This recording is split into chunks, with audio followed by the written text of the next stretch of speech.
Sorry, Major Jump. Good evening, everybody. Welcome to this meeting of the Amenities Committee of Denmead Parish Council on Wednesday, the 10th of April, 2024. The first item on the agenda is to receive any apologies for absence, and we have no apologies this evening. Item 2 is declarations of interest arising from this agenda. Members and officers are invited to declare any relevant interest. Notwithstanding this item, members may subsequently declare an interest at any point during the meeting. Does anyone have declaration of interest? Thank you very much. So we'll move on to item 3, which is minutes of the previous meeting. To receive and confirm the accuracy of the minutes of the meeting held on the 28th of February 2024. These have been previously circulated. Is everybody agreed that I should sign those as a true record of the meeting?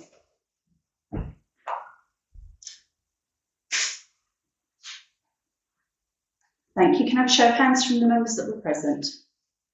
Thank you very much. I will sign. Is it these ones? Yes, thank you.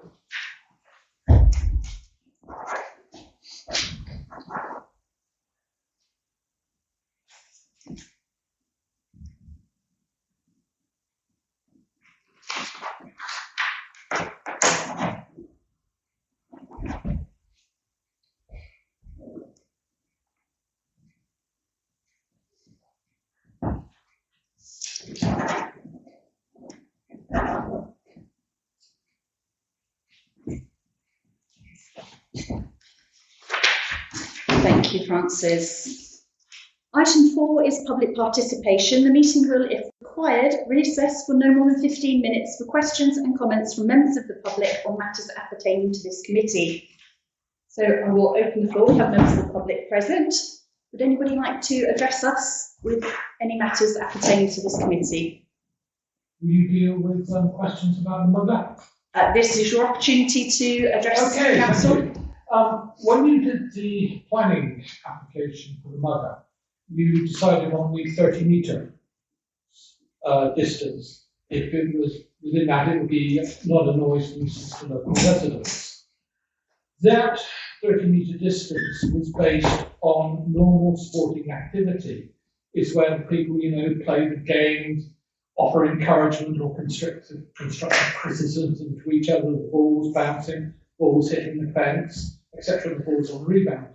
What wasn't taken account of, if the facility is used in an informal way and the people bring their Bluetooth speakers and play loud music, this drowns out any of the sporting activity they've got.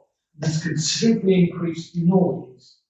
So it is quite annoying to me, as I'm 40 metres from this. Now, the music they play is definitely not to my taste, and it's bloody irritating. And I have had to move into the back of my house to actually try and escape it. And I just wondered, were you aware of this issue? And what is the policy regarding music in the park? Okay, I'm not aware that there is a policy regarding music in the park. And all I can suggest is that you actually report it as a nuisance to 101. Can I add a bit to it? Can I ask, sorry, as well, does that include complete antisocial behaviour that's there?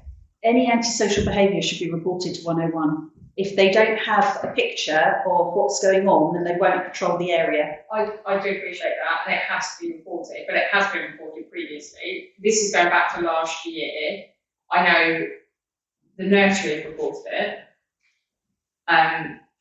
numerous times because it got to a safeguarding issue. That's how bad the antisocial behaviour was, where the children were attacking the nursery building. So this now has given them not only opportunity, but a place where they are, being not only antisocial, but drugs, alcohol. Well, we all know that's illegal to do in a public place. And I don't care that there's teens there. There's teens that hang around the pavilion that are lovely, that are respectful. They've got to go somewhere. And they are lovely and respectful to all the children and all the staff members. But there is a group that have been there for a long time that nobody seems to be dealing with. And it has been reported to 101 by the nursery numerous times, and nothing's happened.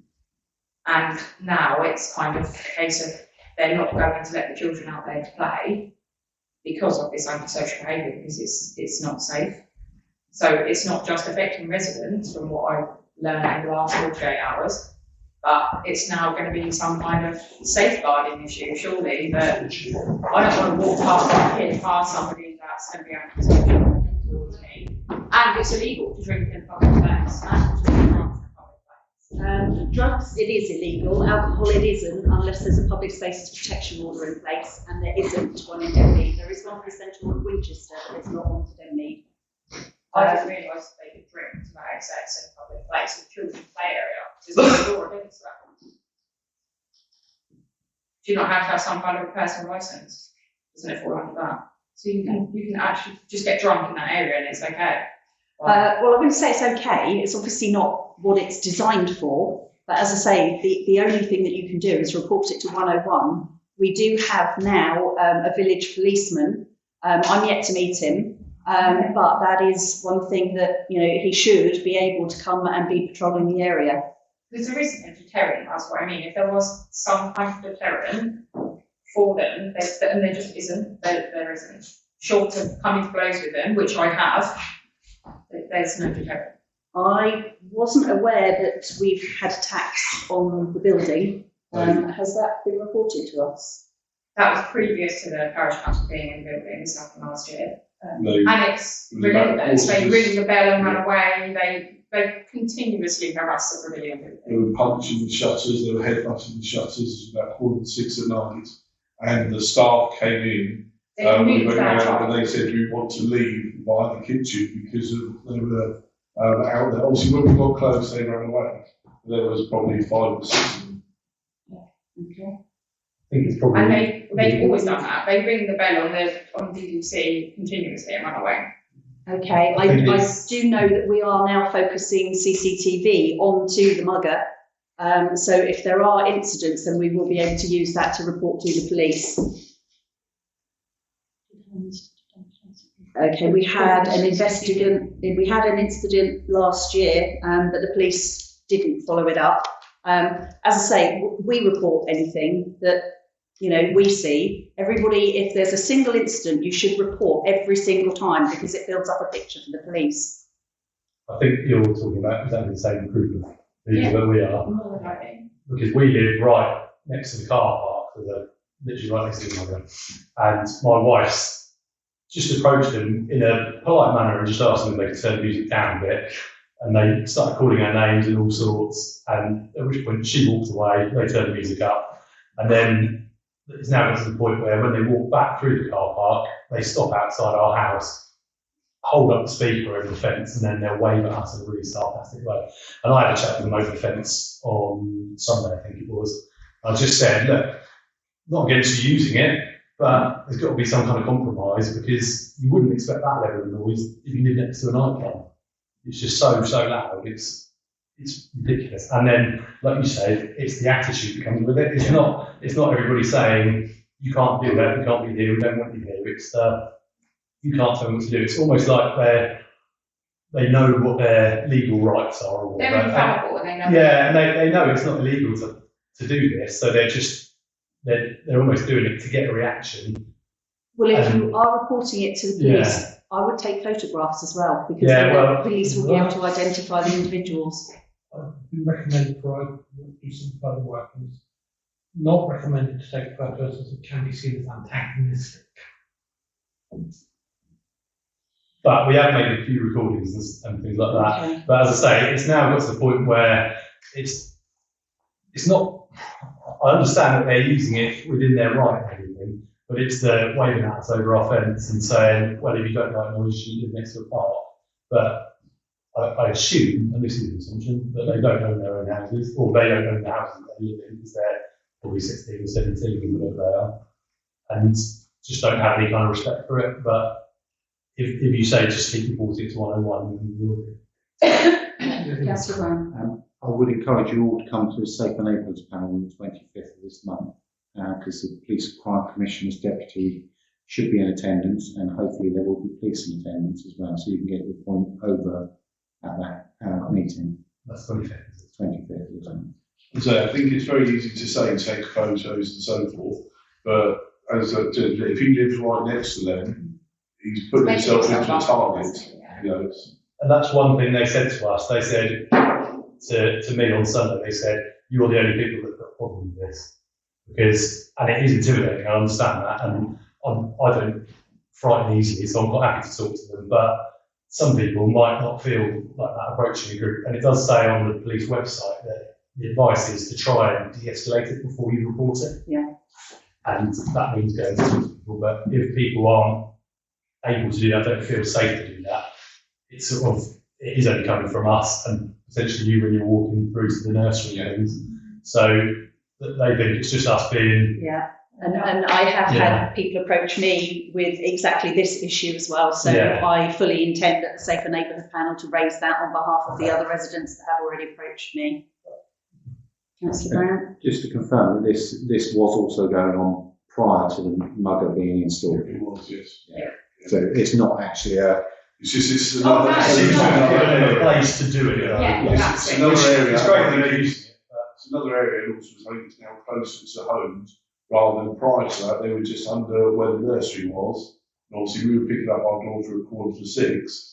They were under it, obviously with the shade of the sunny or with the rain. Yeah. But obviously now they've got that area to go, and obviously we're not even in the summer yet. So obviously as it gets warmer, I assume they're going to spend more time there. I assume. Yeah, can I just clarify on the music side? I've never had a problem with the music in the park for the past years. It's only now when on the mugger. And that's just want to clarify because there's several sets. There's these people saying about the antisocial behaviour from damaging property, and there's the side from the music. So I just want to make clear that there's some deviation.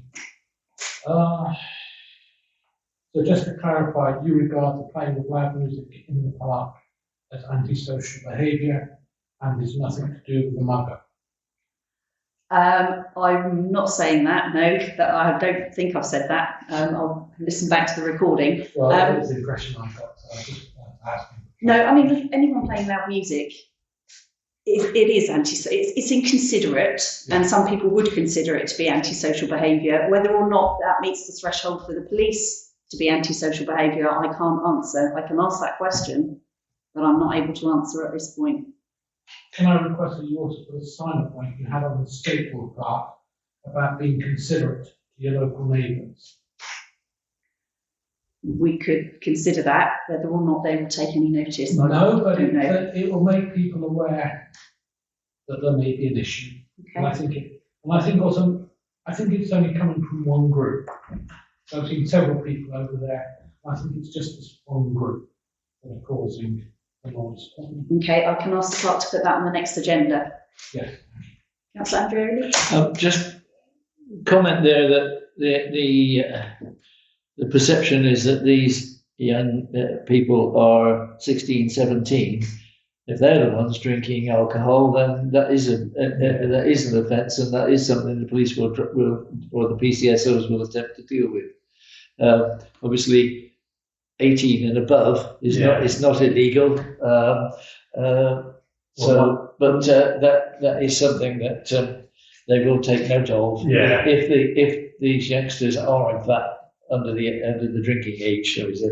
Well, when my wife spoke to them, one of them, who seemed to be probably the oldest of the group, who all seems to be like a room leader, he said he was 18. But I was going to say, they're not youngsters, they're parking their cars in the car park, they're driving age, at least. They're not youngsters, right? We're not like anti-teenagers. No, It's like some of them are old enough to drive and they're parking in the car park. Some of them definitely are older, but I assume there's a few sort of adults that are younger.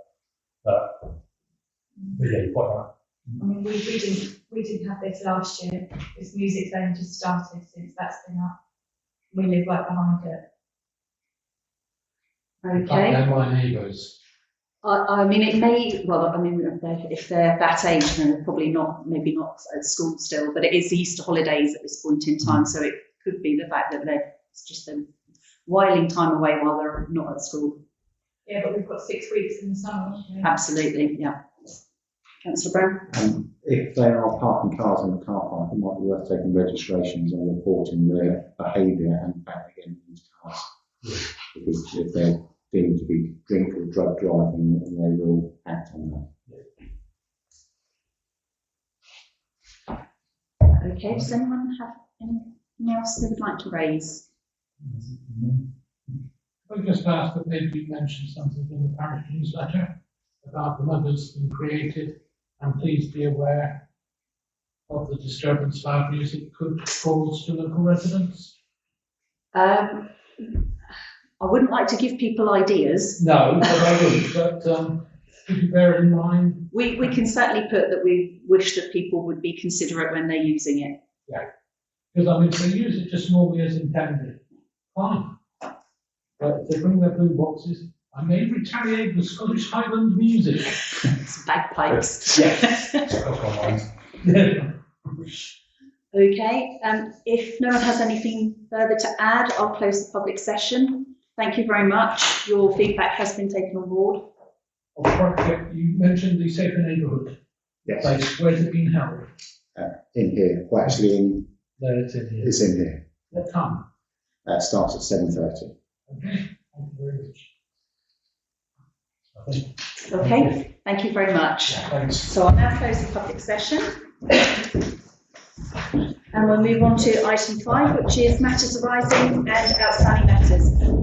You don't have to stay, but you're more than welcome. Thank you very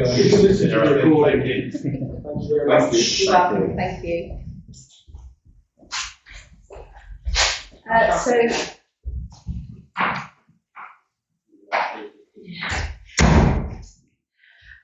So we have the list of matters arising and we note those. Thank you very much. Anything that is on that list that requires a decision or an update is on the agenda. So we note that. Item 6 is the groundsman's report, to receive a status report from Sam to consider and determine action. So Sam has been keeping the paths clear of leads through the autumn and the winter to prevent slip and trip hazards. Tree works have been undertaken along Forest Road. Looking a bit there, Sam. Hedging, we've had a delivery of various native hedging, and that's been planted along Harvest Field, Bridge Green, and also along Forest Road. Very important at this time of year, especially with the current weather that we've been having, is culvert maintenance. Although it's not actually the parish council's responsibility, Sam and the team have continued to clear and check the culverts and make sure they're clear of debris. Heathers and Hebes have been planted around the pavilion. Sand and bark has been broken up to improve the landing areas in the play areas. 4 team members have now completed the Rosper Playground inspection course. Lots of branches have been chipped on Forest Road, shrub belt. Wayfarers Green, the hedge line has been cleared of bracken, and the mugger is being kept clean and tidy in preparation for opening, which is later on the agenda. Grass cutting has started again around the village, and some turfs have been put down around some of the play equipment in KGV, where the ground has become bare. Thank you very much for that update, Sam. I don't think there's actually anything in there to consider and determine, so we will move on to the next item on the agenda, which is item 7, Ashling Park and Ashling Pavilion. 7.1, the tennis club decking. We note that the tennis club has replaced their decking outside of the clubhouse, and this was carried out without the access to the site, so we note that. Item 7.2 is the thermostat. An inspection of the pavilion has noted that 2 of the thermostats have been incorrectly installed in the boiler room, and they need to be moved. So we have 2 quotes for moving those thermostats. One quote from Intelligent Property Systems is to use conduit to move the hardwired thermostats, and that has come in at £3,420. And the other quote is from MJM Plumbing and Heating to also move the hardwired thermostats and put the wiring in conduit, and that is at a cost of £480 plus VAT, to consider and determine action. Where's the difference in price, or why the difference in price? Looking at the quotes, there is very little difference. They're both moving the hardwired thermostats, they're both putting them in conduit. Francis? I understand that MJM are taking the conduit up through the roof, whereas Intelligent Property Systems are looking at wiring all around the building. That's the difference in price. Okay, thank you. Councillor Andrioli and then Councillor Brown. Intelligent Property Systems are also quoting to supply and install 2 wireless thermostats, which implies that they're putting in 2 extra thermostats. Yeah. Councillor Brown? If the work at the other company suffices what we need, I would say we go for that. Seconded by Councillor Jones. Can I have a show of hands then, please? We go for MJM. That's unanimous. Thank you. 7.3, a hedge planted on DPC land. We have a photograph. It appears that a hedge has been planted in the KGV field to the rear of number 28 Ashling Park Road to consider and determine action.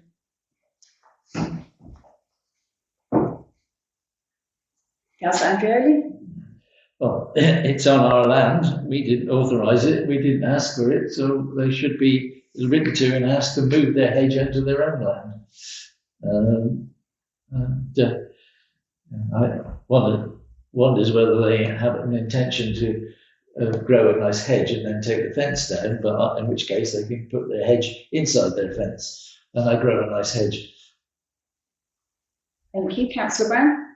Can I ask if Sam actually sees a problem with them being there, bearing in mind we are planting hedgerow everywhere anyway?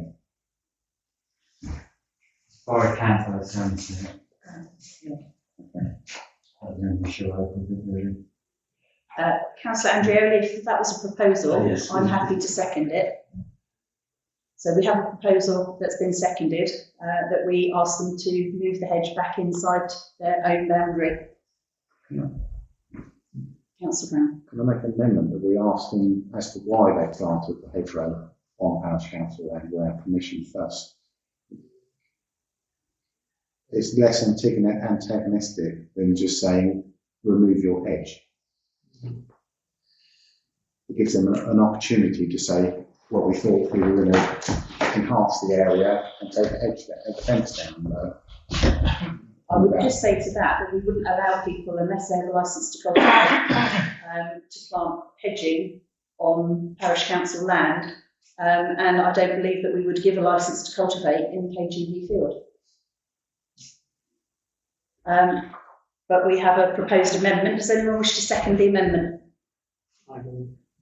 Okay, so we have a proposal that we ask the residents the purpose of them planting the hedge. So we'll take a vote on that amendment before we go back to the original proposal. All those in favour of amending the proposal to ask why they planted the hedge? In favour? Okay, that's carried. So we will write to, and against? I will also query that it's definitely within our land. Their boundary isn't 2 inches inside their land, is it? Looking on Parish Online, it's a straight line along the back of the properties along there. Right. But then, yeah, that's a photograph. I think we're talking a couple of inches here. And we'll have wire on there. Is that what they put up the whole hedge up? Not plus the distant boundary. That's not on there, that's just hanging. Okay, so we have a proposal that we will write to them and ask why they planted the hedge. Well, they planted the hedge on Parish Council land. Indeed. Okay, the clerk will do so. Item 7.4, moss has been removed and left on DPC land to consider the removal of the moss from the roof of 30 Ashling Park Road, which was then blown onto the tennis club car park to consider and determine action. Is this moss still there? Is it been blown on the winds we've got at the moment? It was on the roof. jet washing it off. I was stringing, so I went down there, had a bit of confrontation with a little Irish chap. He said, why are you running the other way? He said, well, he ran into the next door neighbour's garden. I said, well, if you run it this way, you run over into our car park. It was very nice. And he didn't do a very good job of tidying that up either. Yeah. Councillor West? I'm sorry, I think we're getting really picky now. It's vegetation. It's not illegal to throw the vegetation out. If leaves blow into our land, what we're going to do, blame someone that owns a tree. And we just ignore this point in my question. That's my proposal. Ignore this point. It's pathetic now, sorry. Councillor Clay? I'd probably just move on, just let it lie. So we've had a proposal, we need a seconder. I'll second it then, yeah, move on. Thank you. So we have a proposal that we ignore the moss that has been blown onto our land, and that's seconded. Can I have a show of hands, please, of those that agree? That's unanimous. Thank you very much. Item 7.5, Cricket Club request. To consider a request from Denmead Cricket Club regarding the cutting of the outfield in preparation of the wicket. So they've emailed in saying that they are starting to struggle to get people up to the ground to carry out pitch preparations and struggling with their equipment, which is ageing and having issues. They are looking as a club to see if they can service them or try and get replacements. They've asked our groundsman if he's able to cut the outfield, and he has done so once, which was very much appreciated. They were wondering if it's okay for Sam to continue doing this for them, cutting the grass to the lowest point they can, and can that please be done on a Friday before the game? Also, is there anyone that's able to prepare a wicket for us for games at a cost? We've always done this in the past, but it's a question we wanted to put out there. Obviously, it would depend on their mowers and their equipment, etc. Councillor Brown. So again, can I ask Sam, do you have the capacity to take it on? We haven't got the equipment here. We've got cylinder mowers and everything. Okay, can I propose that they can apply to us for a grant when the grant period comes in, towards renewing their equipment, which may help. It might not be in time for this year, but it would help for next. Councillor Andrioli and then Councillor Brown. Sorry, can I just clarify the question for the head groundsman? I take it you're not capable of or able to do the wicket, but what about the mowing the outfit? Yeah, anyway. Okay, thank you. A point then, Chair. The cricket club has always done they used to do the outfield as well, and obviously prepare their own wickets.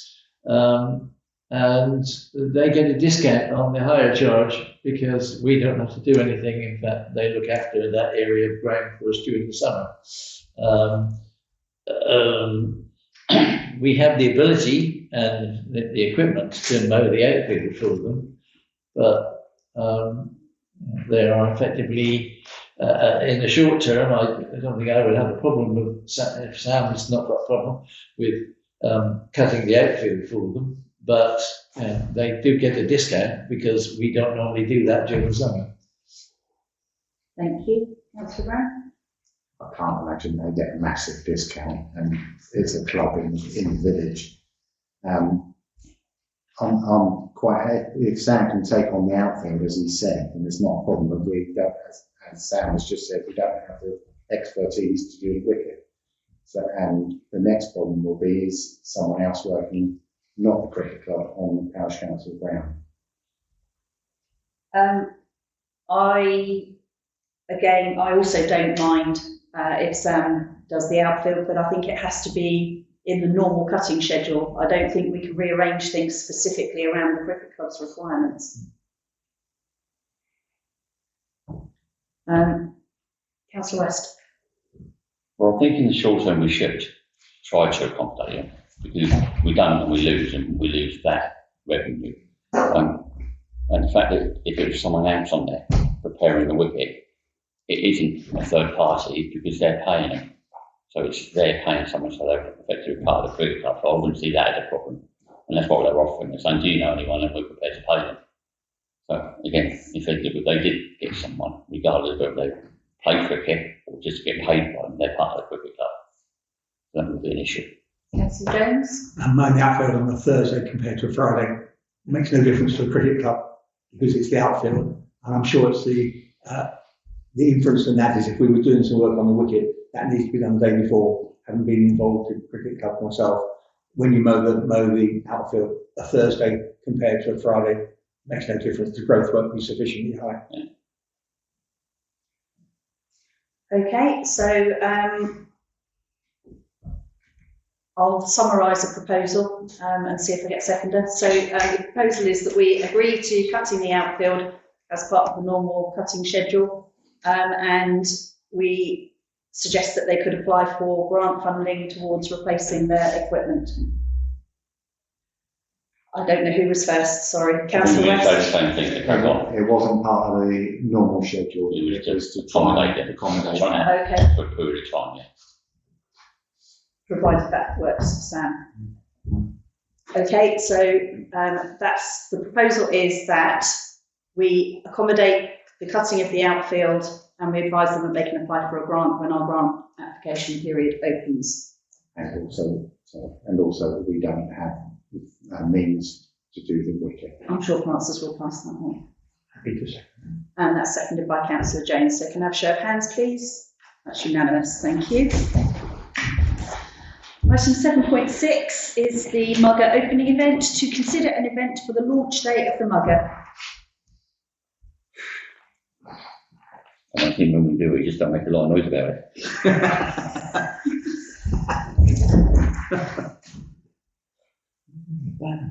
So Play Innovation, who put the Mugger in for us, have a number of packages to ensure the ongoing success of our multi-use games area.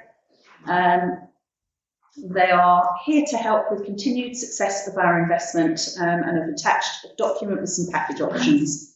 Councillor Brown. I don't think that we need to spend another £4,250 excluding VAT to have someone come in and open it when it's being used. We'll do an official opening ourselves, and we've got a member of our team that can do aerial photography and film. And that has been done. And that has been done. I'm astounded that it's that money for 12 days, delivery of 12 workshops. That's one of the packages. There is another package which is 2 community sports coaches from Play Innovation UK National Delivery Partners, Street Games, to carry out various workshops and games and ways to play. And that is, they will offer prizes, including medals and sports equipment vouchers. And the proposal is to do that on a Saturday from 10 until 1, and that cost us £650, including VAT.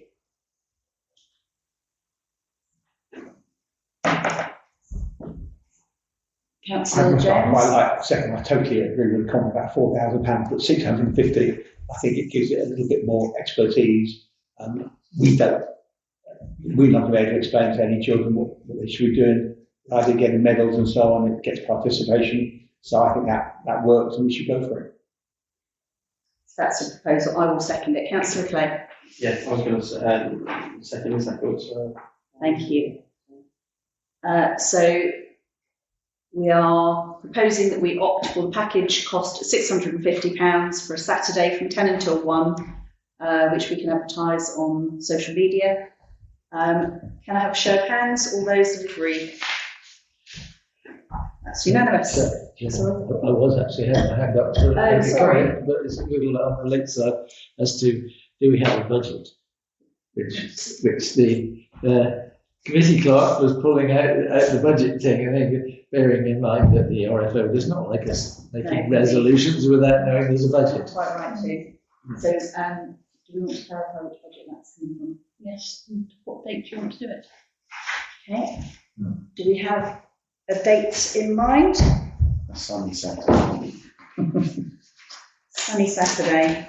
Look in the diary for a sunny Saturday. I think we probably want to do it reasonably soon. There's a bank holiday coming up on the weekend. Two in May. I think more the beginning. May bank holiday? I'm good about it, thinking about it.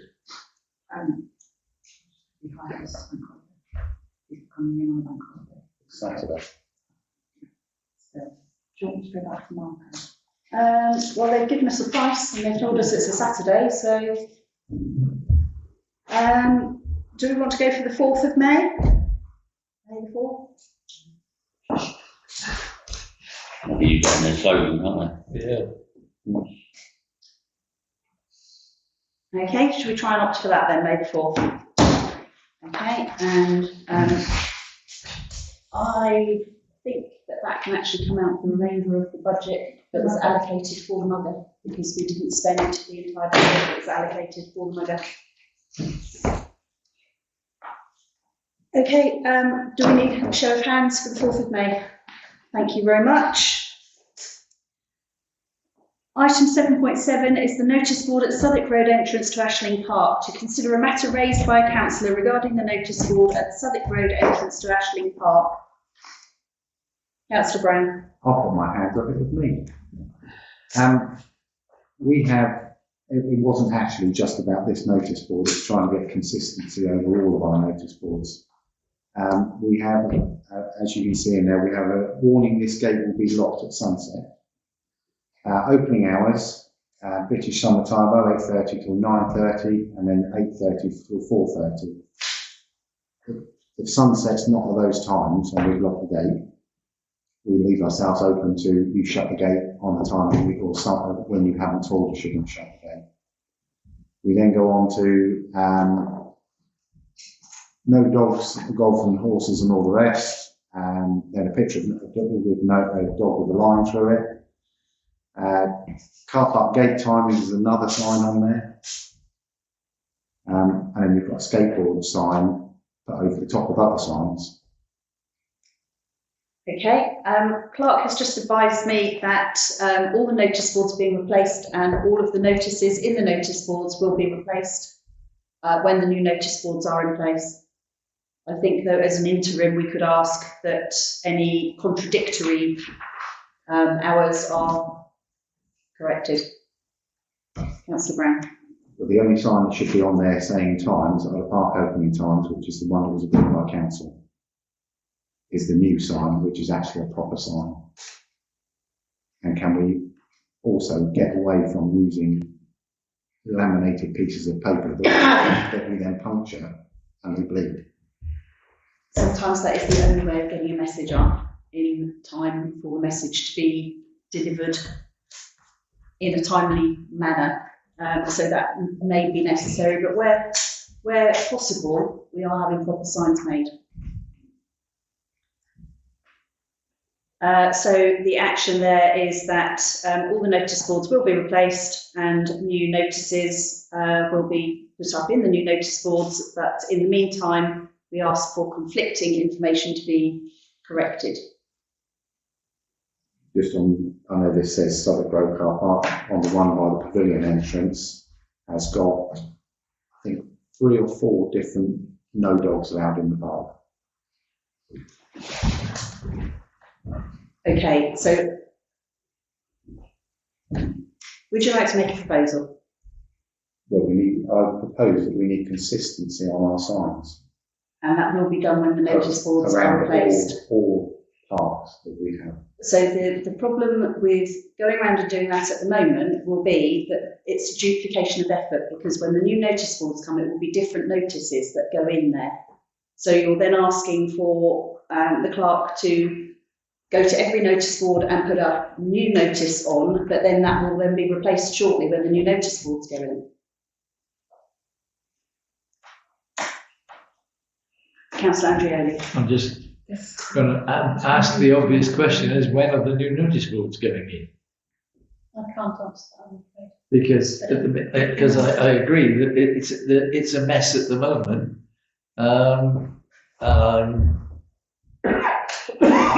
I suspect it would be a quick job for the ground staff to go around with one set of standard notices and take all the ones off the current notice boards, put up a standard set that agree at every entrance to the park. even if they are just laminated bits of paper temporarily. But I mean, we don't know when the new notice boards are going in, and therefore the confusion and the as yourself, myself, and Councillor Brown know from an incident quite a few months back where we had a car trapped in a car park because they had not necessarily read all of the signs and couldn't necessarily understand which one meant they were going to be locked in. So I think I agree with Councillor Brown. We need to make them, if albeit temporarily, consistent. Okay, thank you, Councillor West. Mine was on the same lines, except we're not going to go around and put new ones up, new notes at the moment. At least go there and take out the ones that aren't relevant. Okay, so Councillor Brown has proposed that we should go and replace the current notices with a consistent set, and Councillor Andrioli has seconded that. So can I have a show of hands of all those that require that to be done, please? It's unanimous, thank you. Yeah. Did you vote? I did. That's why I said it was unanimous. Item 7.8 is shutter. To ratify a decision made by the parish clerk to replace one of the shutters at Ashland Pavilion on health and safety grounds. This was one of the shutters that was over an emergency exit, and the daycare were having trouble getting the shutter to come down properly, and it quite often got stuck halfway and then they couldn't get it back up again. And because it was a health and safety issue, Clark spoke with myself and we agreed that it should be replaced urgently, which it has been done. So this is to ratify the purchase, which was £2,160. Councillor Brown. I was agreeing to either say yes or second if you were proposing. Indeed, it's to ratify. So show of hands, all those that agree that we ratify. Thank you. Item 8, Kidmore. 8.1, we have a booking request for the use of a gas barbecue. To consider a request for using a gas barbecue at Kidmore Field. To consider and determine action. Councillor West. I see no issue with the gas one, is it? The coal one will be totally different, but the gas one's not likely to burn the ground, is it? I think we had a barbecue there previously, and it was one that caused damage, but it wasn't a gas one. Any further comment? Councillor Andrioli? It's hard to find a reason not to allow it, provided it is sufficiently far away from the scout hut or anything else that's likely to burn. It's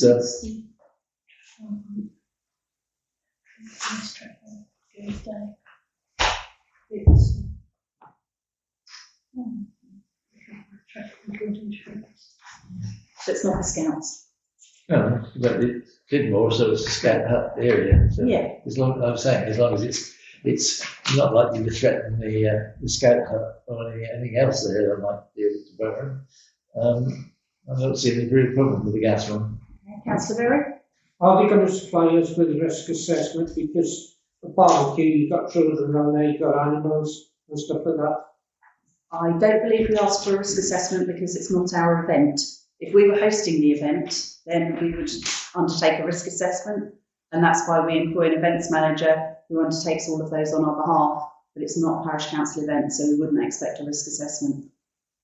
Councillor Brown? I don't know what animals you'd have there, because no animals are allowed in apart from wild ones.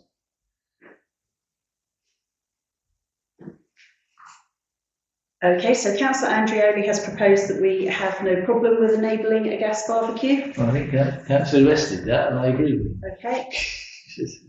So we have a proposal and a seconder. Can I have a show of hands, please? That's also unanimous.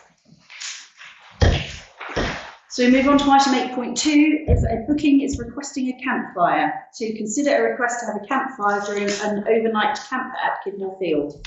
Councillor Andrioli. In contrast to the previous item, I have much more of a problem with a campfire in the field. This is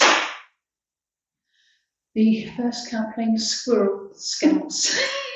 Okay. Councillor Brown and then Councillor West. Well, I had the same concerns as Councillor Andrioli. The only place you can have a fire without burning the grass is in a car park, and the last fire that was there wasn't cleared up.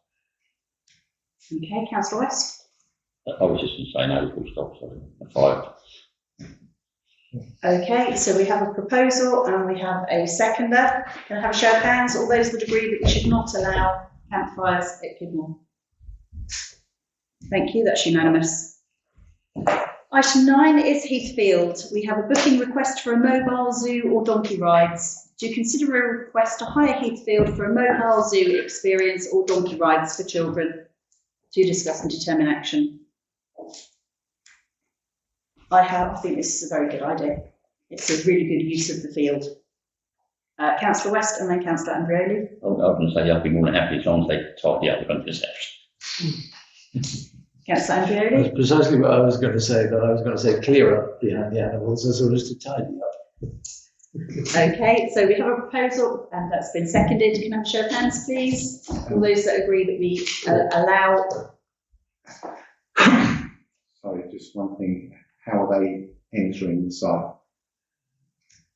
Because in theory, we don't give keys to the gates to people. We don't give keys to the gates, but I would envisage that they will use the car park. Yes, they haven't requested the gates. Yeah. This is jump over. Show of hands then, please. All those that agree that we can use Heathfield or allow Heathfield to be hired out for a mobile zoo or donkey rides. Thank you very much, that's unanimous. Item 10, play areas, 10.1 inspection reports. To consider the findings of non-compliance in respect of the multi-play unit at Hatchmore Play Area and to further consider instructing the committee clerk to forward this finding to the manufacturer for comment. So there are 2 items raised.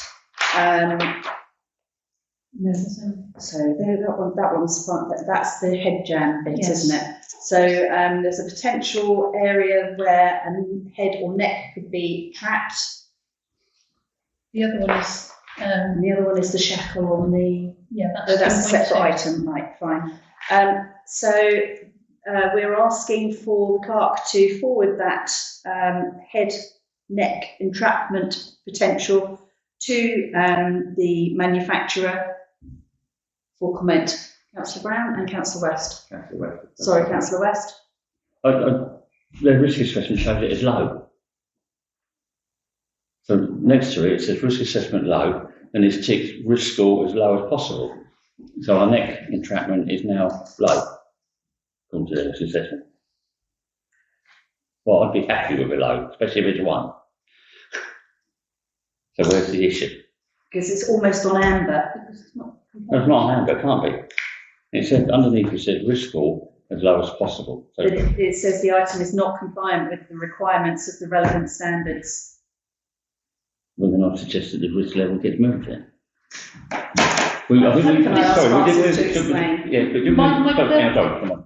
Didn't we agree previously that when we looked at these before, anything that had a low risk we wouldn't deal with, anything that had an amber risk which we're going to look at, anything with a red risk we were going to deal with instantly. But if this is something that needs to be dealt with instantly because it's wrong and a potential issue, then they need to be told they need to move the risk to red.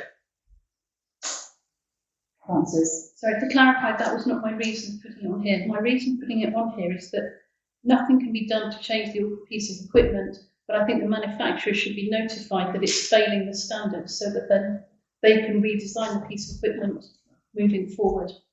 Because so I'm not expecting us to do anything about this because it is low risk, but I think Wicksteed need to know that it's failed the standards. Right. And again, you should never make an assumption, I agree with that, but my assumption would be that if these people do this for a living, when they made this and fitted this, that standard was correct. Like all other standards, once upon a time you didn't have seatbelts in cars, you were allowed to keep that car if it was fixed it. Now you have to have them. So I'm assuming that what they've done is that's been highlighted the law, the regulations, the rules would have been changed. So the next bit of kit that comes out, you would expect to meet it. But my point is still that if we've employed someone to go out there and they see that as a risk, then I would fully expect to see that risk as red, not green. Understood. But this is actually reasonably new play equipment. It's at Hatchmore. So Frances is asking, can she let the manufacturer know that this has been flagged to us? Councillor Brown? There is potential that handrail could have been put on in the wrong place, because that's a handrail that's bolted to an upright post. It could have been put on slightly too high, which then gives the gap under it. So it could be that it's been installed incorrectly. But Councillor Jones? Well, I propose that we go with Frances's suggestion and notify the manufacturer. Councillor Andrea? I'll second that. Okay. It should be flagged. I have no problem with being flat. Sorry, I have the problem the way that it's been. Whoever they are, multiplayer, whoever they are, have produced it back to us saying there's a potential issue that someone can hang themselves or get killed, but it's only green. Don't worry about it. And that's what we look at. That's what our insurance company will see. Okay, so we've had a proposal and a seconder. Can I have a show of hands? All those agree that we should ask Frances to flag it to the manufacturer? Comment. Thank you. 10.2 is to consider the finding that the secondary support fitting on the mixed swing at Hatchmore is not tamper-proof and should be replaced with a suitable shackle, and to further consider instructing the committee clerk to contact the manufacturer to replace this under warranty. I would propose that that's a suitable suggestion. Councillor Brown. it shouldn't be under warranty, because it's not failure of a part, as in it's not broken, so it's not a warranty issue. It's been picked up on our inspectors to say that it's incorrect. I propose that it's replaced at their expense, not ours. Agreed. So can I have a show of hands, please? All those that agree that Frances should contact the manufacturer and ask for that to be replaced with a more suitable shackle. That's unanimous. Thank you. 10.3, inspection reports. To note that the following playground inspection reports have been received setting out the works required to various pieces of play equipment, and the ground staff were working through the works, starting with the skate park in view of the coaching session on the 11th of April, and then dealing with any medium risk actions. So we note that. Sorry, just one more. Can I just move another point? I'm going to labour this point about the risk assessments because it is important. There's no point now they're not right. So the one above it we've got there is for monitor. Read the notes for the further actions. It says desire lines run through the free space of swing. Monitor for you. Consider installing barriers to reduce the risk of likelihood of collisions. Right? They've asked us to monitor that. There's nothing with it yet. But the one below, about the shackles, tamper-proof, they give that one a risk rating of 4, which obviously 1 to 10, 10 being the highest, I'm taking it, and low. But the fact that they've considered putting a barrier up, that gives a risk level of 7. So unless it goes 10 is the lowest one, 1 is the highest, which is generally not, is it? The higher the risk is generally the higher the number. So we've got more risk of someone running into a barrier that's not there than we have of a shackle being tamper-proof and falling. So that it doesn't make sense to me the way they're working on this.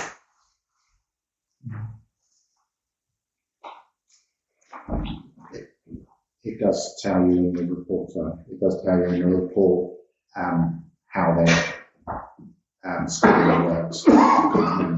They should all work the same. You mean you have your likelihood and your concern, and that the higher the number, the worse. So the higher the number is worse, then what you should do is your remedial action should be something to take down the risk to a lower number. But to me, we've got a shackle that could be damaged or tamper-proof and taken off and someone at risk level 4, quite low, because if obviously it's 7, I'm assuming it's 1 to 10, so we'll go half. But we've got a barrier that's not there and someone could run into it, of being a high. So I think they need to clarify and look at it and just explain how they get to that. It's a waste of time doing what they've done. Sorry. Frances? Actually, I would agree with them, because what they're saying is that the chances of a child standing on the swing and reaching up to hit the shackle is a relatively low risk of fall, whereas children running around the playground might easily run in front of a swing and get kicked, which is the maintenance finding above. Because what they're actually saying is there should be a barrier or something to stop children running too close to the swing. I've never seen one in any park, no, exactly. But the fact that someone's swinging on something, they take the shackle off, it hasn't got to be a child to do it. We've already heard earlier that we've got children, young adults in there doing it. So that is, if that shackle goes, it's a definite incident. The fact that there's no barrier in front of a swing is not a definite incident, is it? Okay. And they shouldn't be green, sorry, not the second. Okay, I'll let it go now. Item 10.4, repairs at KGB play area. To note that the road to bounce required new seats and that the purchase of new seats for £817.72 plus VAT was approved by the parish clerk and clerk to the council on health and safety grounds. So we note that. Click on it. Why are they being picked up on health and safety grounds? They've not failed the test, so it's not health and safety.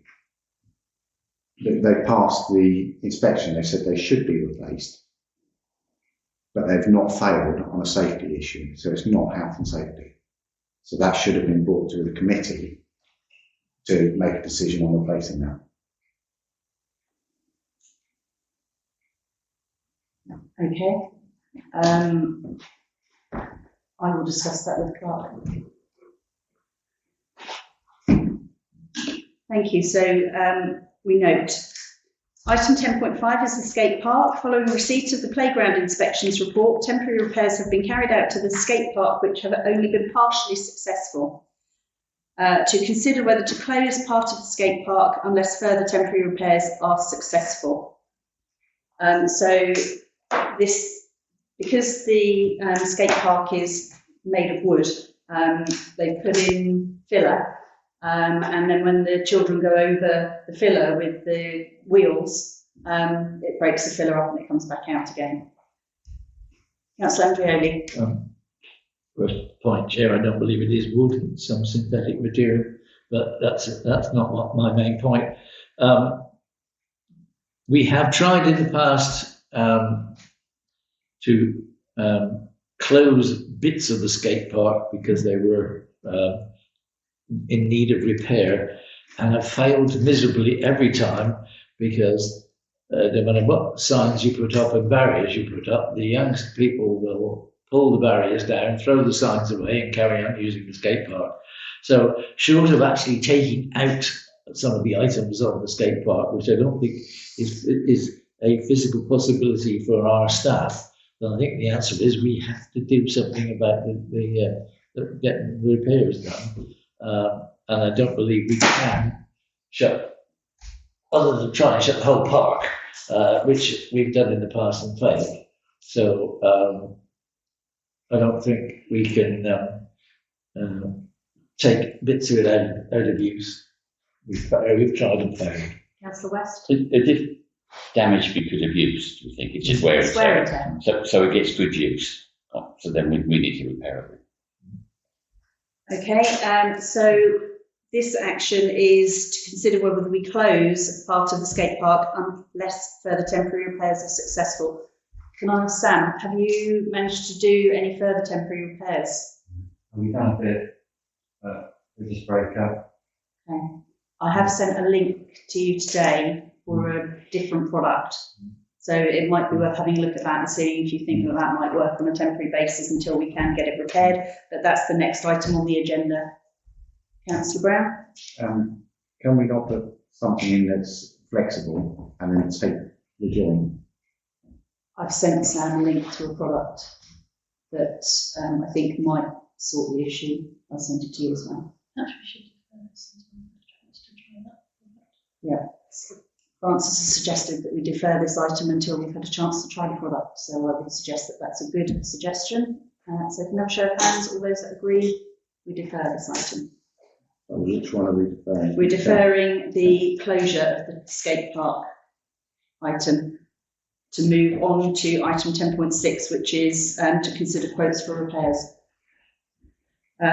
So item 10.6 is following receipt of the playground inspection reports to consider the quotes for various repairs to the skate park.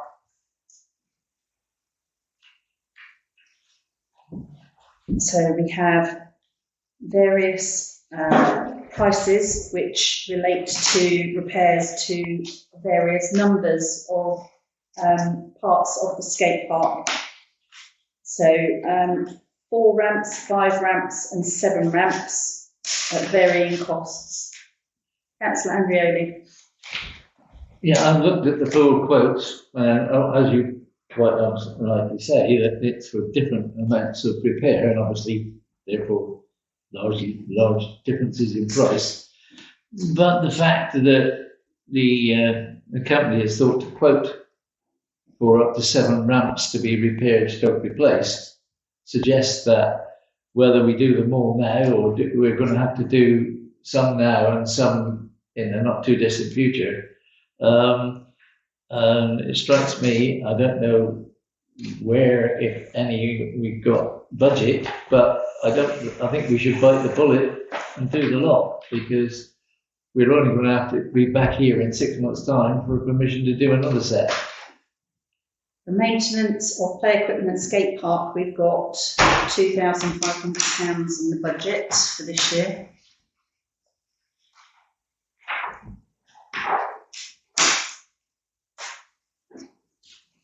And in reserves, we have 9,908.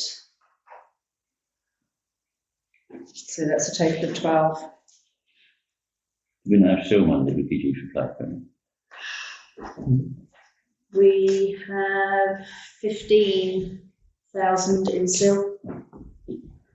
So I agree with Councillor Andrelli, because if we don't do the 7 now, if we don't do the full amount, when they come back, it will be dearer, because they're obviously going to charge for their setup and travel expenses. So I think it's correct that was a proposal to do the 7. I second it. I will make it a proposal. It was an opinion to see what other people thought.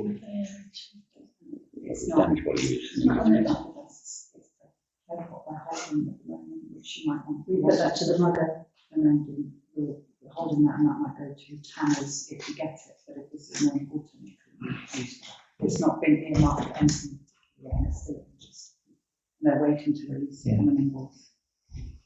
Yeah. How many ramps does this actually cover? Does this cover all of them? We've got 3 quotes. One covers 4. Are you asking how many ramps there are in the play park? All I'm asking is if we're going to spend this money and still not have the whole thing back up to we've got 7 on a that. level. Yeah. If we've got 9, then to get the other 2 done would make more sense. I don't know how many are there.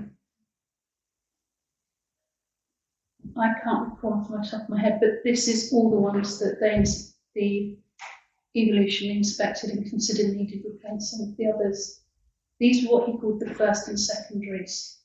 So these were the urgent ones, and then the ones that we would have to replace in the near future. The rest of them are not.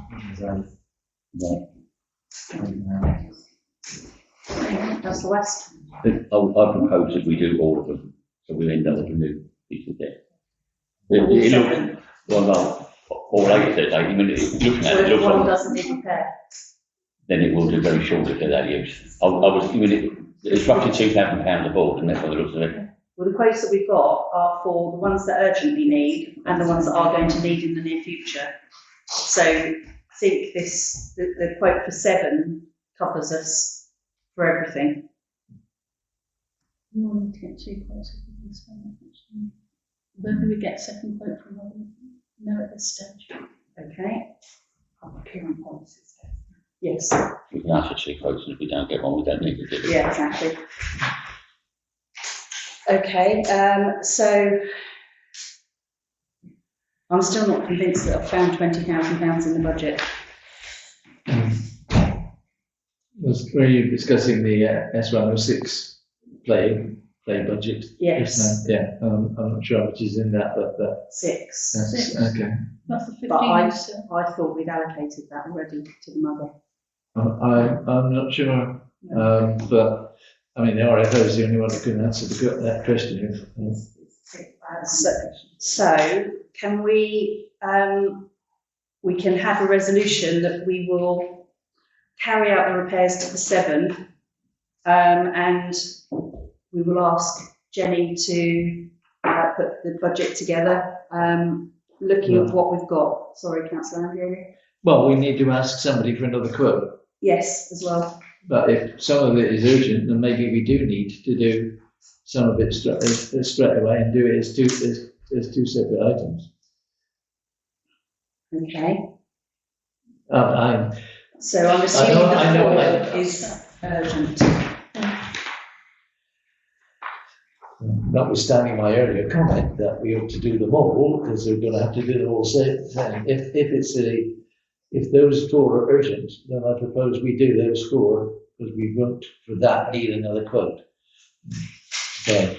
Councillor West. Well, although I agree with that in principle, and you'll have to check with Jenny in that, but breaking that up like that is known as salami slicing, and it's not a legal thing to do with it. It's a way to get around the system. It's not particularly legal. And because we get audited, someone might see it as that. So I think before we go ahead and say, okay, we're going to do these ones, and by the way, do the other ones we should fix instead because it falls under a different health and safety issue. I would think we would check that. Yeah, you're right. Yeah. I call it salami slicing, not we call that Yeah, that's a very good suggestion. So Francis has suggested the way forward is that we see how the temporary repairs go that Sam is trying. In the meantime, we speak to the RFO and look at budget. We ask Francis to get a secondary quote for repair of all of them, and we look if there is any grant money available to us. Just come back to what we said, if he has to come back again, it's going to cost you a lot more than having it all at the same time. So that's the proposal. Do I have a seconder? Thank you. Show of hands then, please. Thank you, that's unanimous.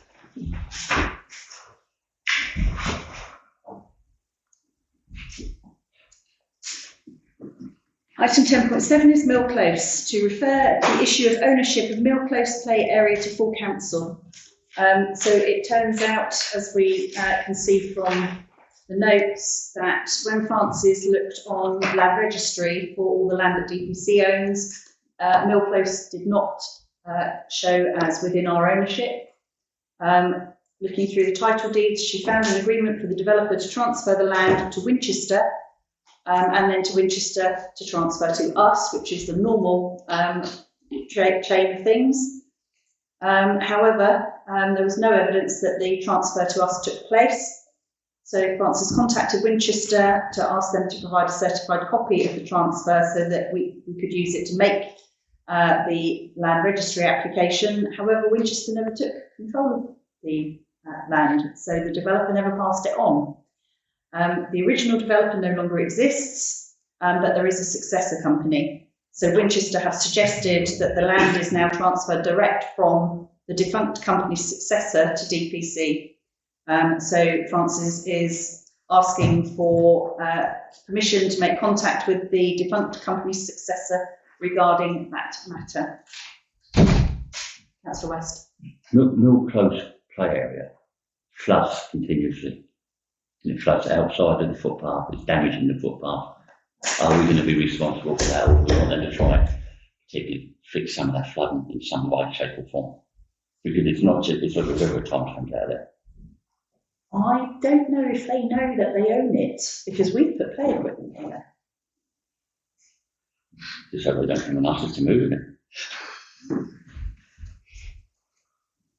Councillor Brown, and then Councillor Andrew. In the fact that we've probably owned it for more than the period that you can then say that you own it.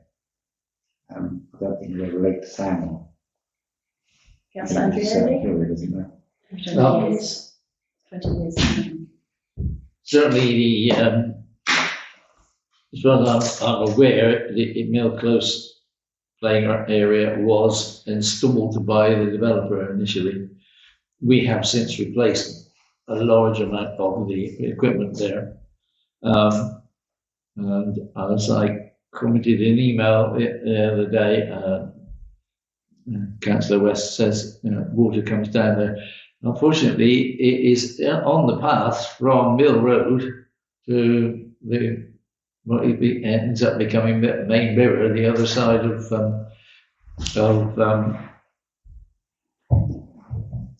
the Councillor Clay's Street. Maple. Thank you. Remember what it's called.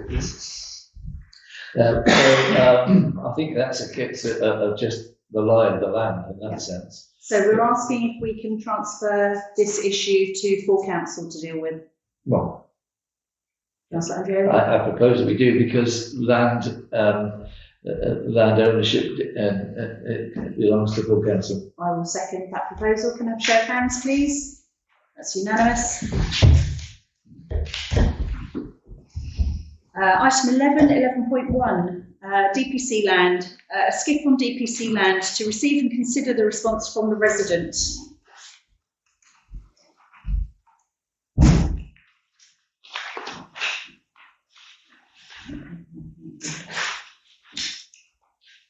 No, you just asked it.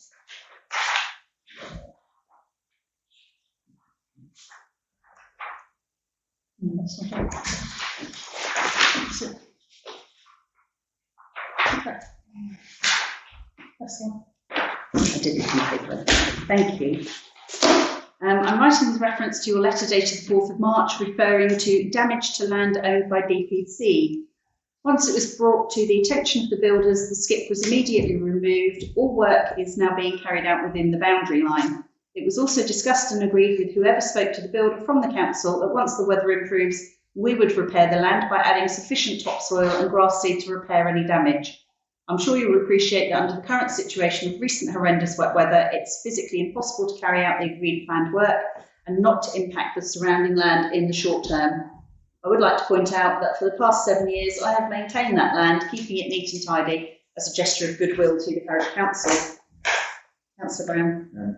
From memory, the resolution of the last meeting was that we repair the ground ourselves because we don't allow people to work on parish council land. And also to advise the owner that they shouldn't be working on parish council land, cutting the grass. That was indeed the resolution. No, that was my addition to this bit, that they shouldn't be maintaining parish council land.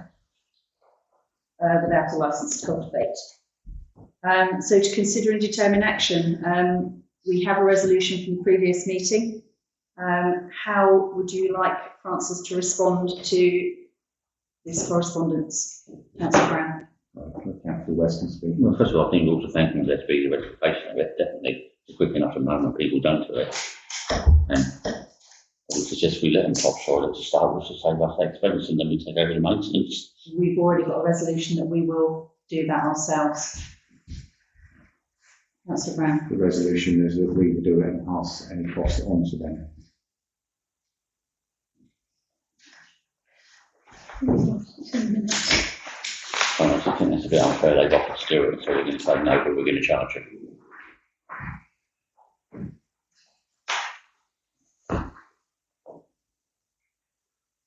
It was resolved that the committee clerk be instructed to contact the owner of the property to require them to ensure there is no further access onto DPC's land and to advise them that DPC will make good the damage to the property and charge the resident for the cost of doing. Councillor West and then Councillor Andreoli. I think we probably get a bit of hate thinking they were going to fight back. But I'd be happy to raise a fight council motion to say that we let them put that package maintenance, restoration, and then we take over the maintenance. I think it's a bit unfair. They've offered to do it, and they're going to say no, but we're going to charge to do something. Councillor Andreoli. I will say that in order to change that, as Councillor West has already said, we need a five councillor motion. I also agree with him that it does seem a bit unfair that we say, no, we're going to do it and charge you when they're offering to do the repair. So if we wish to do a 5 councillor motion, we need to defer it to the next meeting. Councillor Brown. Devil's advocate, if they repair it and it's substandard, what do we do then?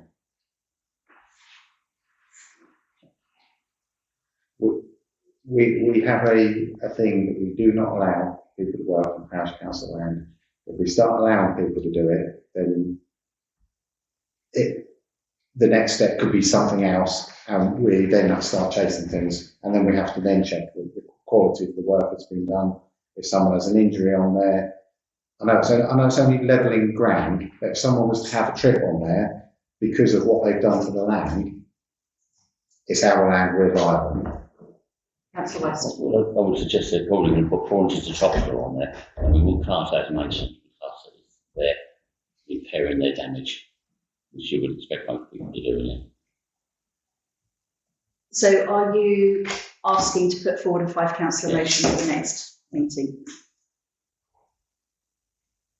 Okay, are you seconding that? Yeah, okay. Yes. Okay, so we have a proposal that we defer for a 5 councillor motion for the next meeting. Can I have a show of hands, please? Yeah, Sorry. we should at least get the clerk to send them a holding email saying that the council will discuss their offer. Indeed. Sorry. So we'll defer to next meeting and we'll ask Sam to go and have a look and consider what we actually need doing there, and write to the resident to say that we are discussing at the next meeting. Sorry, Chair, point of order. We cannot say that we are discussing it at the next meeting because we haven't got a 5 councillor motion in place. We're deferring it for the next meeting to enable a 5 councillor motion, should one come forward. So the resolution is to defer it to the next meeting for a 5 councillor motion to be put forward, and to ask the clerk to write to the resident to advise them that we are deferring it to the next meeting. Can I have a show of hands, please? Thank you. And against? Thank you. Item 11.2, Denmead in Bloom Willow Domes. To consider the ongoing maintenance of the 2 willow domes, which are currently maintained by Denmead in Bloom.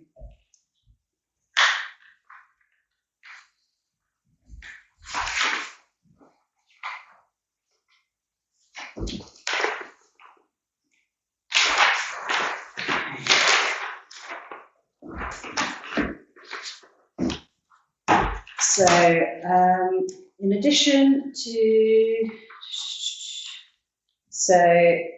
the wicker dome, Sam occasionally goes in and does a light prune where there is willow sticking out, which may be a risk to children that are playing in the area.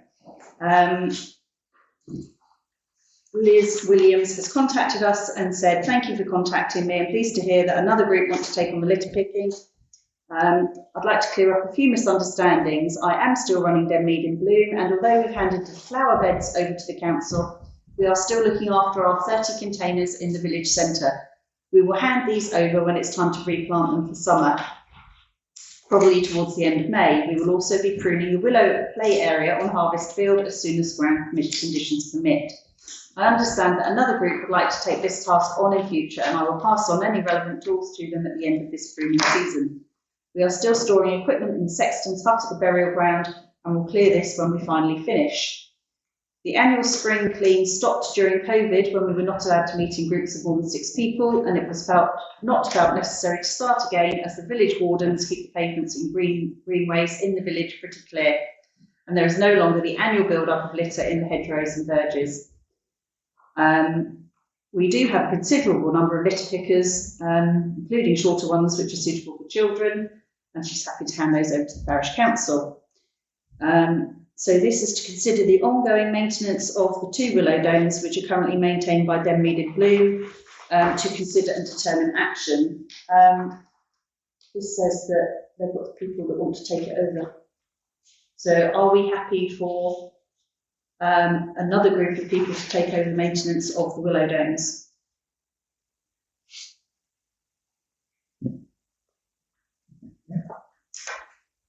So, proposed by Councillor West, seconded by Councillor Jones. Can I have a show of hands, all those that agree that another group can take over the maintenance of the Willow Dome? Thank you very much. It occurs to me, Chair, as Mrs. Andrea is a member of Demmead in Bloom and one of the pruners, that I should have declared an interest, so I didn't vote on that vote. Thank you, that's noted. Item 11.3 is Denmead in Bloom planters. To consider the ongoing maintenance of the planters currently planted and maintained by Denmead in Bloom. So as Liz's email said, there are 30 planters. I have previously spoken with Sam.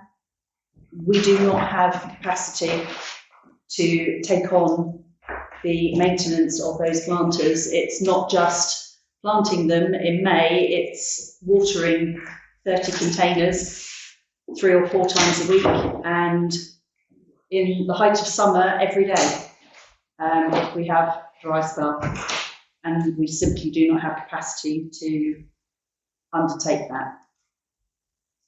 Does anyone have an alternative suggestion? Would anybody like to volunteer to take over maintenance of those planters? Any alternative suggestions? Councillor West. Pop into the shops. I think most of them are actually located outside of the shops, on the shop's land. So it's not really for us to offer.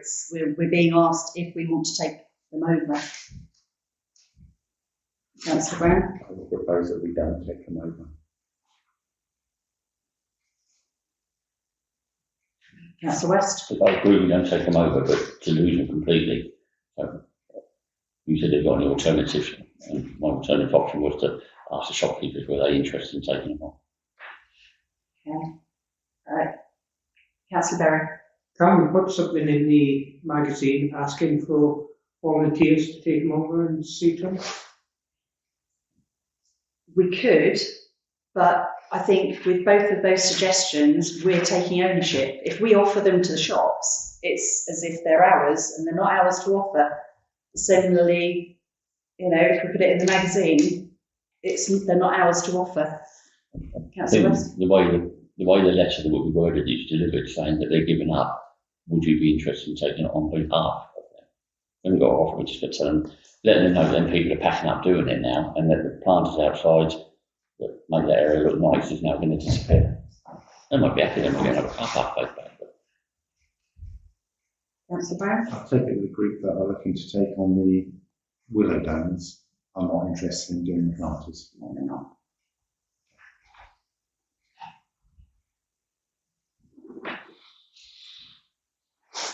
Councillor Brown. I think we should try and help pass them on and state that they are nothing to do with us. However, it's take them on, shops take them on or lose them.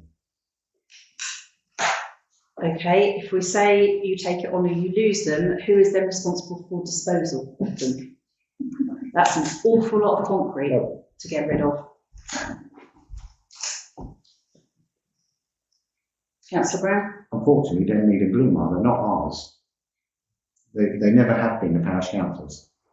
Absolutely, which is why I'm saying really it's for Denmead and Bloom to contact the shops that they're outside of and say that they're not going to be maintaining them anymore. I don't think the parish council should undertake that because we're assuming responsibility for them in that case. Councillor West. Sorry, I don't think it ever hurt just to write a letter saying that they're not packing up. These are now going begging, basically, on behalf of Denmead and Bloom, would you be prepared to take these on? If no one takes them on and Denmead and Bloom just move on and they have to get moved, we will end up some way getting them moved. It will happen. I don't know how, whether people just move them out, stick them in the road. So someone will do something with them, they won't want them there. Councillor Brown, then. Councillor Berry has his hand up. No, do you not? No, okay. Councillor Brown and then Councillor Clay. Well, I was in a second. Councillor West was a proposal, and I think we can word a letter accordingly. Yeah. We will say they're half, so we're doing it right. Councillor Clay. Does anyone have any idea what the cost implication of these are? What's the running cost of them? What kind of money gets put into them? Not ours, no idea on costs. Is it time? Councillor Brown? It's hours and hours. Is it? I remember one year they had boxes made up of old bags put inside them, and they baked them, which were the size of the planters. They grew them up at Lincoln Green. They half filled one of the massive greenhouses up there, and then you had to transport them with live plants on the top of them down to each pot, slide them out of the plastic so the plants laid in the top. It is a massive undertaking. And then maintain them. There's 15 trips in a van. Councillor Andreoli. I think I can actually speak on that particular point as the organiser of Denmead in Bloom has grown as far as I'm aware, has grown the plants that go into those on her allotment. Then they are transferred into the trays you refer to, Councillor Brown, at Lincoln Green, where the owner of Lincoln Green has for many years not only allowed them to use one of his polytunnels to do so, but I believe he's also kept an eye on them and watered them as necessary. So that was his contribution to the village. And then many of us over the years have travelled up there on it twice a year to collect them with a bunch of volunteers to replant those planters. It is a heck of a lot of work, and that's part of the reason that the chairman of Denmead in Bloom is effectively retiring from doing it, and the volunteers, which includes Mrs. Andreoli, who look after them and water them as necessary. And the other point, we did supply a grant to Denmead in Bloom for their electric waterer, which we need to be aware of. I suspect that may be going begging. But we need to come back to the parish council. Well, it's Denmead. It belongs to Denmead in Bloom. We gave them a grant to buy it, but yeah, we wouldn't want to see it sort of lost, shall I say. We have a proposal which has been seconded that we ask the clerk to write to all of the shops on behalf of Denmead in Bloom to advise them that Denmead in Bloom is closing and the planters at the front of their premises will no longer be maintained. Would they like to maintain them? Can I have a show of hands, please? Okay. And against? Thank you. I've got one abstention. And one abstention, thank you. Item 11.4 is a trench at Creech View. To note that following a meeting with the resident of Creech View regarding the trench that was dug on DPC land, a letter of apology has been sent to the resident from the chairman. We note. Item 12, cultivation. 12.1, a licence to cultivate. To consider the amendment to the standard licence to cultivate.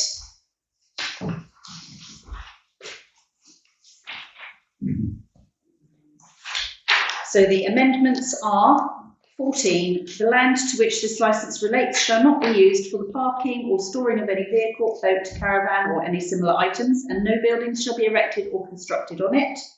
15. The land to which this licence relates shall not be used for bonfires, fires, barbecues, fireworks, or the storage of any noxious, flammable, dangerous or hazardous substances. 16. The land to which this licence relates shall not be used for the keeping of animals or livestock. 17. No pond or other water feature shall be constructed on the land to which this licence relates. I propose that we accept the amendments to the licence to cultivate. Seconded by Councillor Andreoli. Can I have a show of hands, please? Thank you. 12.2, licence to cultivate, number 14. To note that the resident who held the licence to cultivate, number 14, the licence number 14 has moved away. We note, and then we have a request from the newer owner where the licence to cultivate number 14 is located. They would like to take over, in effect, that licence to cultivate. So it's to consider and determine action. Are we happy for licence number 14 to continue? Councillor Andrioli? Yeah, I would suggest that we give it a new number, Chair, to make it obvious that it is a different licence to cultivate. Obviously, we've just agreed a new set of rules. But otherwise, yes, I would have no problem in if somebody wants to carry on that cultivating that piece of land, then fine. So the new terms and conditions would be sent out with the licence. Councillor Brown? We've seconded it as long as they weren't the next people on the list. If there's a queue of people. Not it's for a specific parcel of land. There's no queue. Oh, sorry, that's it's not for a cultivation plot. It's for a licence to cultivate. Can I have a show of hands then, please? All those that agree to granting a licence to cultivate. Thank you very much. That's unanimous. Item 13 is trees. 13.1 ash dieback. Following the identification of ash dieback in several trees at Rookwood and on other land owned by DPC, to consider resolving that the trees in the Rookwood report should fall within the ambit of the Amenities Committee for the purposes of ash dieback, so that one committee and one committee's budget is responsible for dealing with the ash dieback issues. Councillor Brown. I'm very happy for it to go into amenities, because it doesn't come out of my budget then.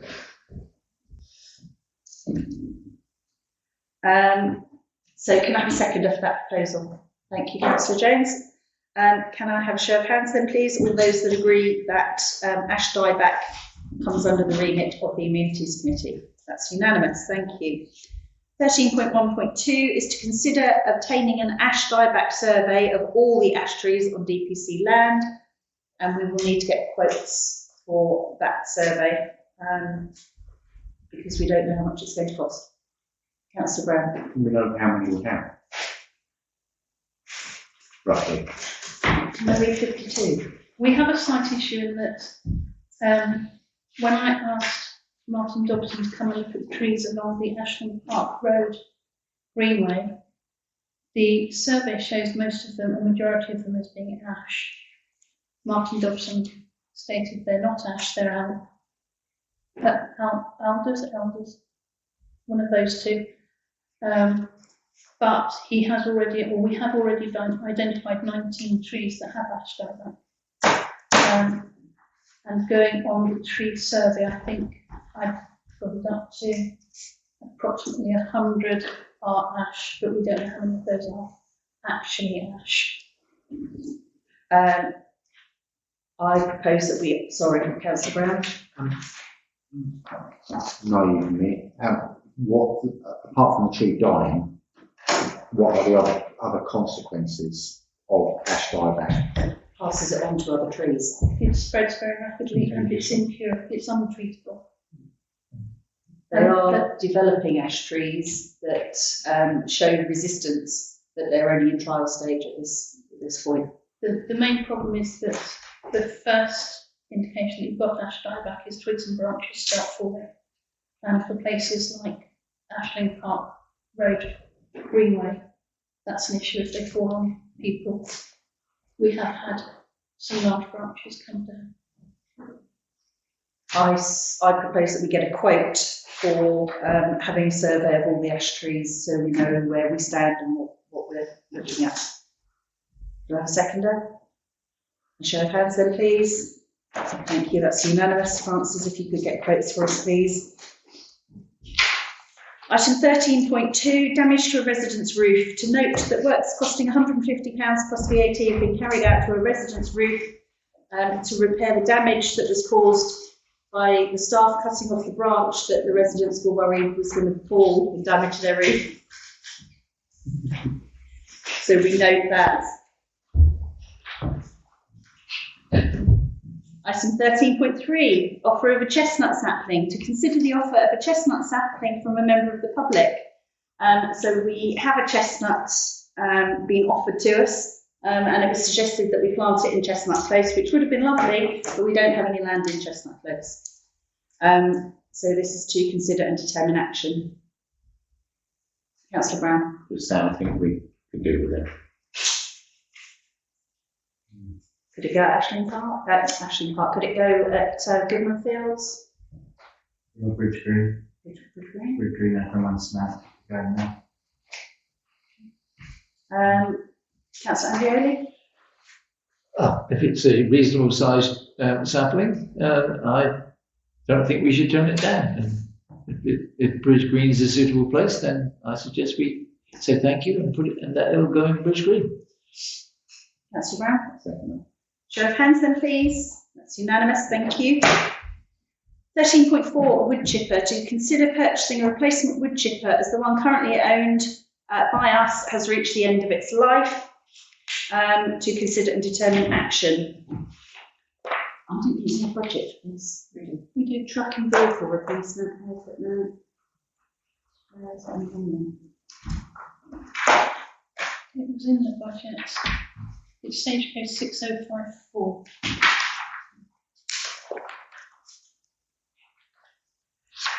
Truck and vehicle replacement and additional vehicles. Okay, so we've got nothing in the budget for this year but 7,790 to draw down. That's the actual spending. Yeah. 6054. That's what James said. Really, there's nothing in there.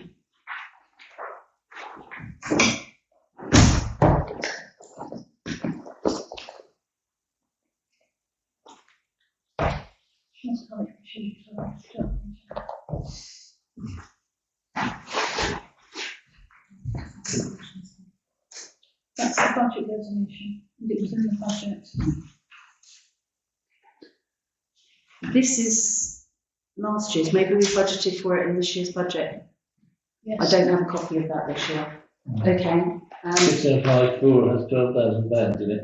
Okay. Replacement of tractors, trucks, vehicles, vans, and chipper. Yeah. Okay. So it's in the budget. Or at least we have £12,000 in the budget, which includes. But that's for vehicles, isn't it? Yeah, that's a chipper, aren't it? Oh, okay. Fine. So we have budget. Councillor Brown. I propose that we go with it. The IFO's identified that we've got the money. Councillor James. We might as well ask what that means for housing part exchange, because I don't know what else we'll do with it. They say in both cases they take part exchanges. And I'm sure Sam will find us a bargain. Oh, well, these ones are two we're looking at then. No, this one's already sold. Okay. Yeah, they're about 10,000. Sage code 605. Okay, so we have a proposal and it has been seconded. Can I have a show of hands? All those agree that Sam should purchase a replacement wood chipper? That's unanimous. Thank you. Item 14 is incidents. 14.1, to receive any reports of incidents at amenities managed facilities. So we have a report about the trees that have been snapped off at Bridge Green. Councillor Brown and then Councillor Andreoli. Can we look at, I don't know if it works, Sam, some places you get like a wire cage. It's normally for deer, to stop deers eating the trees. This has probably been potentially kids running about in the field. May have just broken it, but if we've got something around it that's more substantial. I think it's, I'm not family in the house. Excuse me. I'm going to let it grow up. Yeah. Plant the trees, let the ground grow up. Maybe just cut out a loop around the side. Councillor Andreoli and then Councillor West. Yeah, just looking at it and wondering if we certainly it was an act of vandalism and not caused by a gale. Councillor West. I think it was children, because my wife came back and said to me that she shouted some kids on that pit, tugging at the trees. We do have tree guards around the trees that are in the centre of the village, that were put there to protect those trees when they were first put in. Those trees are now very mature, so it could be that we could repurpose those guards that are around those trees until these trees are established. I'm not convinced that's I going to stop propose, us from doing I it. propose we leave it to Sam to design what's best. Okay. Might end up going to pick the tree guard up out of the river.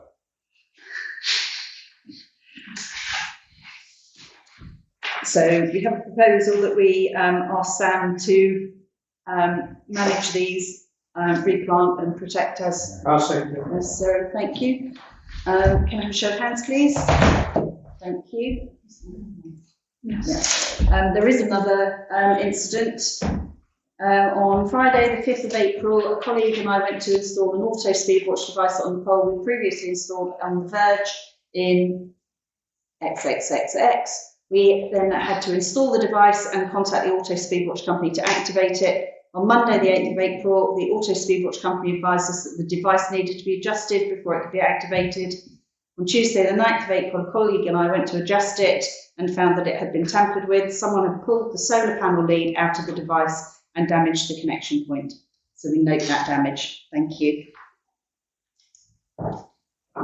Thank you very much.